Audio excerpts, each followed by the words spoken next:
Hey folks, it's Real Honesty with John Ritlin. I'm John Ritlin. This is my top 10 best Survivor Series elimination matches. I did top 10 worst a few days ago. Go check it out. I've gotten some good feedback on it. I want to take a quick moment to thank everybody that has watched my show, whether you watch it from the beginning, when I was doing them on Ustream, and I had no script, and I was just really just flying with whatever was in my head, all through like last year when I started scripting the show and writing notes at least, and doing that kind of stuff.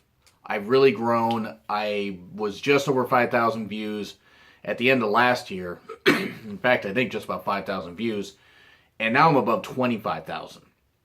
I never thought I'd hit that. Now, granted, yes, I've done over 700 shows. But still, just wanted to thank everybody who has watched so far and continues to watch and plugs my show. Even if you just retweet it when I tag you in on Twitter. Just thanks a lot for that. It really does mean a lot. I know we all have busy lives, so just want to take a moment, really thank everybody who has watched. And now, on with this. Excuse that.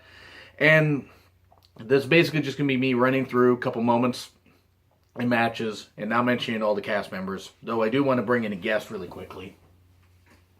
There's somebody here that's excited for Survivor Series. Now, what do you want to see? Do you want to see Goldberg versus Lesnar?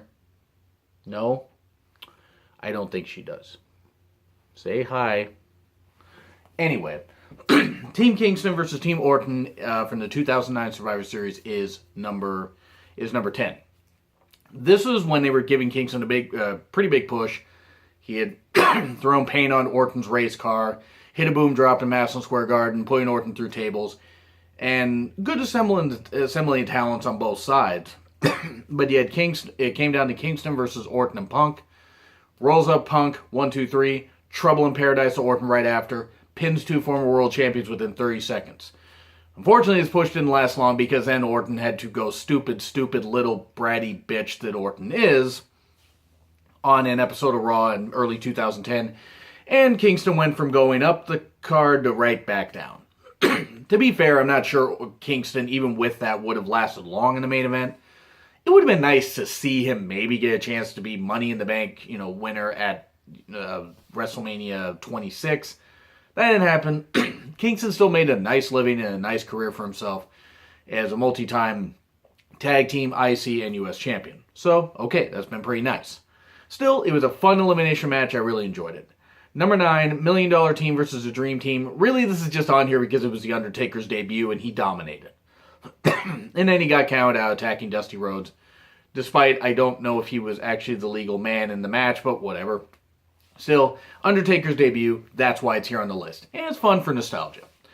Number 8, Team Michaels versus Team Yokozuna. This is really when they were just adding faces and heels together and just trying to create a weird dynamic. And this is pushing Michaels more to the main event. And it had Michaels and Owen Hart continuing their feud. And it was enjoyable. I really enjoyed it. Michaels had taken a kick to the back of the head. And that led to like getting beat up by Marines later. And then he took a kick to the head later on Raw, and that happened. And then he passed out and was out for a couple months till he came back at Royal Rumble 96. But still, it was a good match.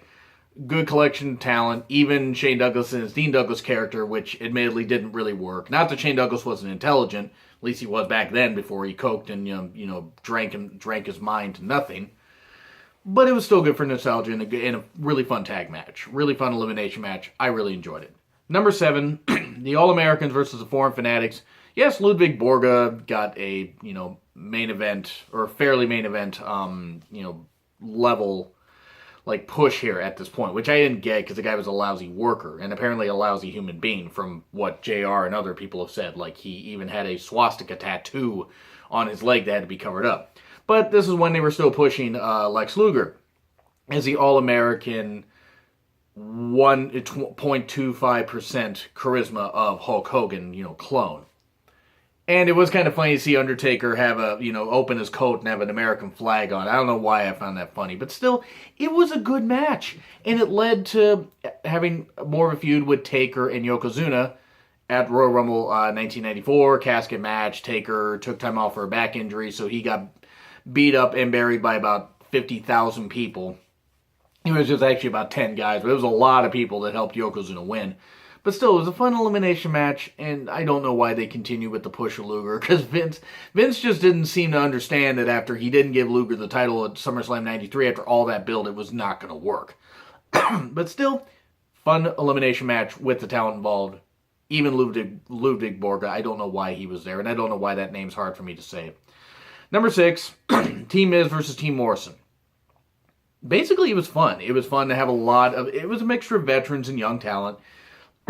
And the standing at the, you had talent staying at the end. Morrison fought hard but lost. And one of the guys staying at the end on Team Miz was Drew McIntyre, who was primed for big things. Then they gave up on that, heading in like, I think, to WrestleMania 26. He was supposed to win Money in the Bank. That didn't happen. They gave it to Swagger. That didn't go so well. But this was still really, really good. Like, Survivor Series 2009 was a damn good event. At least for the most part. I mean, not everything was great, but enough stuff was great. Like, I enjoyed the 2 elimination matches, and I enjoyed the main event, triple threat, Cena versus Triple H versus Shawn Michaels. Even Taker versus Show versus Jericho. He's from Winnipeg, you idiot. That's where that line was said. That was a fun triple threat. And Batista beating the crap out of Rey Mysterio was fun. In fact, I gotta compile my favorite and least favorite, top 5 favorite and least favorite Survivor Series main events. Or not main events, but events overall. 30 year anniversary. Coming up on some rich history, so why not? But anyway, Team Miz versus Team Morrison. Really enjoyed it. Damn shame that they dropped the ball with Drew McIntyre. Number 5, the Hearts versus Shawn's Knights. Shawn and his Knights. It was supposed to be Jerry Lawler, but he either had an injury or something. I'm not sure. Shawn was slotted in there with his Knights, which one was Don Morocco, one was Greg Valentine. I forget who the other guy was. I always forget who the other guy was. But still, I mean, you could tell it was Greg Valentine because one of them didn't smile at all. And he kept pointing at the women in the crowd to get back in the kitchen. God, Greg Valentine's a piece of shit human being. Still, this is the Hearts. You had the continuing tension between Brett and Owen, and then you had Bruce and Stu there, who hadn't been wrestling much. They had retired, and still they did pretty well. And Owen was the only one to get eliminated because he was, checking on Brett after he had accidentally sent him into the guardrail. And that built the tension for what would be the best feud of 1994 between Brett and Owen. And it was just a great match. It was really, really fun. I mean, and Shawn pretty much got buried. But whatever. I mean, he managed to get an elimination on Owen. And then that whole thing happened where Shawn got eliminated. So yeah, but still, it was fun. And then Owen all upset because he was the one eliminated. And yeah, all that feud happened. That was good. Number 4, Team Cena versus Team Authority. Sting's debut. That's it. That was what was great. I mean, it was actually a great elimination match. Otherwise, it told a good story. Big Show turning for about the 50,000th time in his career. But Ziggler gained the pinfall. I really enjoyed the match because it had a big feel. If Team Cena lost, everybody but Cena was fired. If Team Authority lost, Authority was out of power. It was great. It was great amount of stakes. Sting's debut was the icing on the cake. Great stuff. Really enjoyed it. Number 3, let's see what the hell I wrote down here. Team Raw versus Team SmackDown 2005 Survivor Series. That was really good. Yeah, guys like JBL, Shawn Michaels, Orton, a bunch of cool people on each side. And Orton was the sole survivor. And then you had Taker make his return. And he made his return and everybody scattered. Matt Hardy got heat on himself because he was supposed to take a chokeslam. He didn't. And, went out of there and then got buried by JBL at the next pay-per-view, Armageddon 05. Go back and watch Survivor Series, the main event. Notice how Matt Hardy doesn't take any bumps there. And then watch how JBL destroys him at the next pay-per-view, Armageddon 05. You'll kind of get why. You can kind of see why it happens. But it was still a great main event. made the brand split feel big. One of the last events it really did. And it was just really, really enjoyable. I really liked what happened. It had a big main event feel, and it was great. Number 2, Team Bischoff versus Team Austin. Okay, this one had Shawn Michaels fighting back from 3-1 odds. and Batista came in and attacked him at the end. If Austin lost, he was out of power as the co-GM. If Team Bischoff lost, and Austin could raise as much hell as he wanted. And it was great stuff. It was really good. JR had some great calls during it. I enjoyed it. I thought it was a great main event. And Austin left for all of a month and then came back as the sheriff.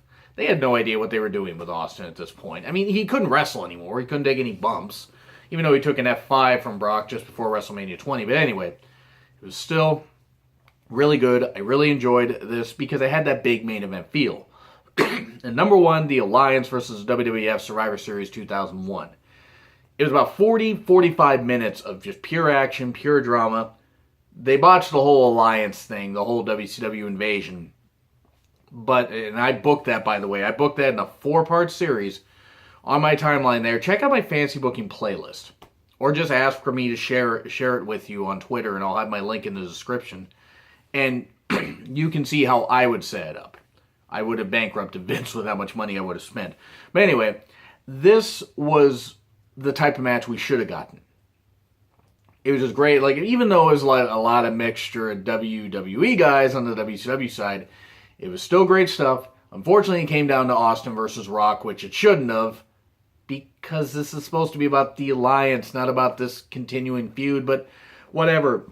It was still fun. It was a great main event. And WWF won. And that burned the whole invasion thing to the ground. But still, the match was great. The match was just fantastic. Great elimination. Spurned off a whole bunch of feuds and went in about 50 different directions. It was fantastic. And I enjoyed it. So that's what I gotta say. I went in a little more detail than I expected. But do you agree? Do you disagree with what I said? Like, share, comment, and subscribe. Again, my Twitter link is in the description. It's been real awesome with John Ritlin. I'm John Ritlin. I'll see you soon.